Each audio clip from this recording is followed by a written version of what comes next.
अस्सलाम वालेकुम। बहुत सारे लोगों ने ये क्वेश्चन किया है कि जो किडनी ट्रांसप्लांट के बाद डाइट है उस पे ज़रा रोशनी डालें।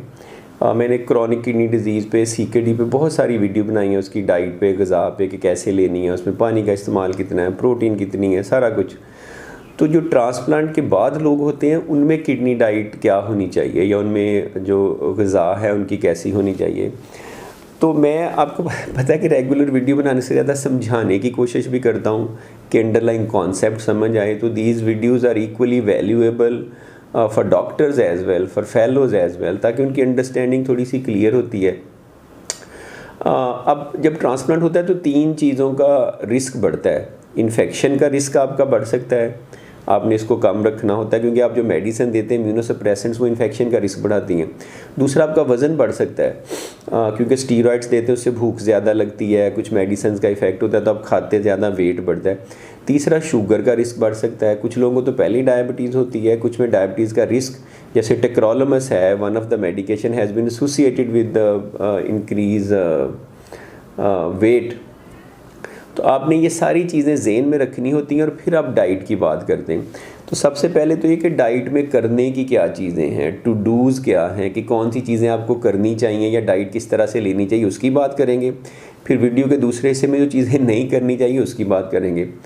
करने वाली में तो ये कि क्वेश्चन नंबर 1 राइज होता है कि पानी कितना पीना चाहिए। तो पानी का इंटेक पहले 1 महीने में आप थोड़ा ज़्यादा करते हैं, 2.5 से 3 लीटर। उसके बाद आप नॉर्मल जितनी प्यास लगती है पानी पीते हैं। जो डायलिसिस पे या किडनी डिजीज़ एडवांस थी, आपकी रिस्ट्रिक्शन थी, वो ख़त्म हो जाती है। दूसरे नंबर पे ये कि प्रोटीन कितना लेते हैं, गोश्त, चिकन, दालें, अब आप नॉर्मल ले सकते हैं, 1 ग्राम पर केजी बॉडी वेट तक ले सकते हैं। डायलिसिस में जब आप थे तो आपकी बढ़ाई थी, क्रॉनिक किडनी डिजीज़ में कम की थी, अब आप नॉर्मल लेंगे। कार्बोहाइड्रेट्स, अब कार्बोहाइड्रेट जो हैं जिसमें रोटी, चावल, इस तरह की चीज़ें आ जाती हैं, ये आप नॉर्मल ले सकते हैं अगर आपको शुगर नहीं है। अगर आपका वज़न ज़्यादा है या शुगर है तो फिर आप कार्बोहाइड्रेट्स, रोटी, चावल, चीनी, मीठी चीज़ें वो कम इस्तेमाल करेंगे।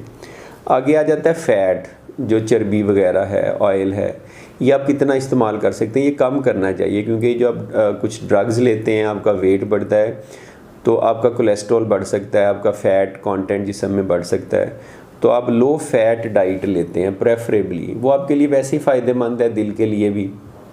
तो लो फैट, लो कोलेस्ट्रॉल डाइट। आगे आ जाता है नमक या सॉल्ट या सोडियम, वो आप कम लेने की कोशिश करते हैं क्योंकि आपके जिस्म में पानी रिटेन होता है कुछ स्टीरॉइड्स की वजह से, कुछ और मेडिसिन की वजह से, और आपका ब्लड प्रेशर भी ज़्यादा हो सकता है। तो आप नमक को कम इस्तेमाल करते हैं, बिल्कुल ख़त्म नहीं करते लेकिन कम इस्तेमाल करते हैं। फिर कुछ लोग पूछते हैं कि डेयरी प्रोडक्ट्स, दूध, दही, तो मेरी उसमें यह कि दूध, दही नॉट ओनली आप ले सकते हैं बल्कि आप ज़्यादा साइड पे ले सकते हैं, आपको लेना चाहिए। अगर कोई डायबिटिक है तो वो डायबिटिक डाइट फॉलो करेगा। क्वेश्चन आता है कि फ्रूट्स वेजिटेबल्स आपको बहुत लेने चाहिए, ज़्यादा फाइबर लेना चाहिए, आपका वेट नहीं बढ़ेगा, कॉन्स्टिपेशन नहीं होगी, आपका ब्लड प्रेशर कंट्रोल रहेगा। तो मोर फ्रूट्स एंड वेजिटेबल, जैसे डैश डाइट है, that is good for you. फिर जब मैंने किडनी डिजीज़ की वीडियो बनाई थी तो मैंने 3 P की बात की थी, प्रोटीन, फास्फोरस, पोटेशियम, के इन तीनों को कम करना होता है। अब चूँकि आपका नॉर्मल गुर्दा काम कर रहा है, अब आप ज़्यादा पोटेशियम वाले, ज़्यादा फास्फोरस वाले, रेगुलर प्रोटीन वाले खाने ले सकते हैं। सिर्फ एक बात का ख्याल रखना, अगर किसी वजह से आपका पोटेशियम या फास्फोरस ज़्यादा साइड पे है तो फिर डॉक्टर आपको कह सकता है कि आप थोड़ा सा कम लें। जैसे कुछ दवाइयाँ हैं ट्रांसप्लांट की, टेक्रोलोमस है, वो पोटेशियम बढ़ा सकती है, तो वो अपना डॉक्टर आपको बताएगा। और नंबर 10 पे करने वाली बात ये है कि आप जो है ना वो अच्छी तरह से कुक करके और साफ़ सुथरा खाना, अगर फल सब्जियां भी इस्तेमाल करते हैं तो साफ़ सुथरी करें, खाना अच्छी तरह से कुक हो ताकि आपको इन्फेक्शन का रिस्क ना हो। ये तो 10 टिप्स थे कि आपने ट्रांसप्लांट के बाद क्या करना है, कैसे डाइट लेनी है, क्या क्या चीज़ें खानी हैं। अब सेकंड वीडियो का हिस्सा ये कि आप क्या नहीं करना, डोंट्स क्या हैं, what you are not suppose to do. सबसे पहले तो ये नंबर 1, आप अंडर कुक्ड या अनकुक्ड खाना ना खाएं। कुछ लोगों को आदत होती है कि जैसे सुशी है या अंडे ही पकाए बगैर खाते हैं, या कुछ गोश्त की ऐसी टाइप्स हैं जो रॉ फॉर्म में है, चिकन है, गोश्त है, अंडे हैं, कोई भी खाना है वो नहीं आपने खाना। फ़िश है, अमेरिका, इंग्लैंड, वेस्ट में तो बड़ा ये सुशी वगैरह, वो उसमें कुछ में कुक नहीं होती फ़िश, क्योंकि इससे ये हो सकता है कि आपको गैस्ट्रोएंटराइटिस हो सकता है, इन्फेक्शन हो सकता है, आपकी इम्यूनिटी ऑलरेडी कम है। तो आपको कॉम्प्लिकेशंस हो सकती हैं, डिहाइड्रेशन हो सकती है, किडनी पे इफ़ेक्ट हो सकता है। दूसरा ये कि आपने हाइजीन का ख्याल रखना है। आपने बग़ैर धोए हुए अनहाइजीनिक खाना नहीं खाना।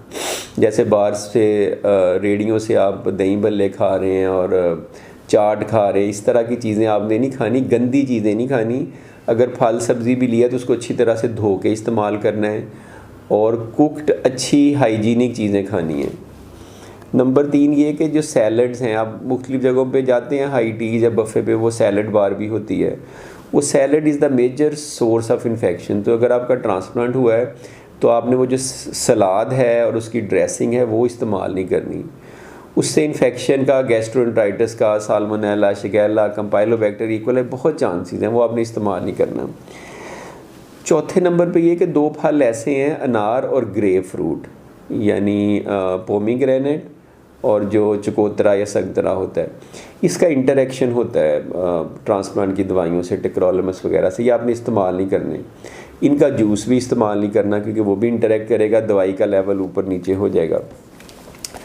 और 5वें नंबर पे ये कि दूध अच्छी तरह से उबाल के इस्तेमाल करना है, या अगर मार्केट से लेते हैं तो अनपेस्चराइज्ड मिल्क इस्तेमाल नहीं करना, क्योंकि अगर आप उबला हुआ दूध नहीं है, कच्चा दूध है या पेस्चराइज्ड नहीं है, तो उससे भी आपको गैस्ट्रोएंटेराइटिस हो सकता है, इन्फेक्शन हो सकता है, डायरिया हो सकता है, डिहाइड्रेशन हो सकती है, किडनी ख़राब हो सकता है।